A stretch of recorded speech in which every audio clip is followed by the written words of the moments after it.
یاد دارم از روزهای اول که ما شما بحث میکردیم، شما یکی از کسایی بودین که به عنوان حامی طالبان شناخته میشین.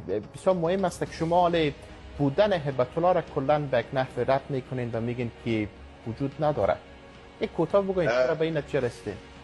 ما 18-19 ماه در امی تلاش بودم که کسایی که به قندهار رفتن، کسایی که در کابل بودن، با کسایی که در تماس بودم، حتی اینطور شده که قسم داده میشن که ما در میدیا هستیم، از ما سوال صورت میگیره که می خودت از ملا هیبت الله دفاع میکنه. ملا هیبت الله وجود داره، یعنی خب ما خود ندیدیمش، ما خود از اون نمیتونم به حضوری ببینم. امی دوستا را قسم دادیم، قسم هم که دادیم برای ما جواب مبهم دادن.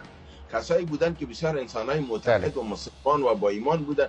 لحاظا ما بعد از 18-19 ماه و بعد از حرکاتی را که ما شما ببینین مسائل میبینیم و تحلیل میکنیم، به اساس تحلیل تصمیم میگیریم.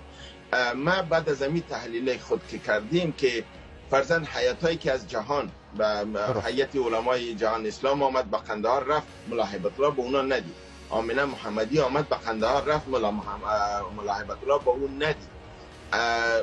همچنان ما شما میبینیم حیاتای دیگری که به قندهار میره و در مسائل بسیار مهم.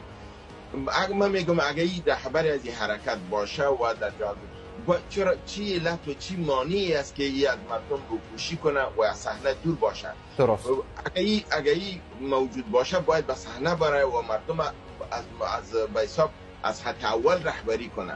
به نظر ما به این نتیجه رسیدیم که ملا هیبت الله وجود نداره. یک کود عیسی است که در زمانهای مقطعهای مختلف فرمانهای غلطی را صادر میکنه که اون نه تنها به ضد ملت افغانستان، حتی به ضد دین و شریعت ما است که مطابقت با قرآن و سنت ندارن.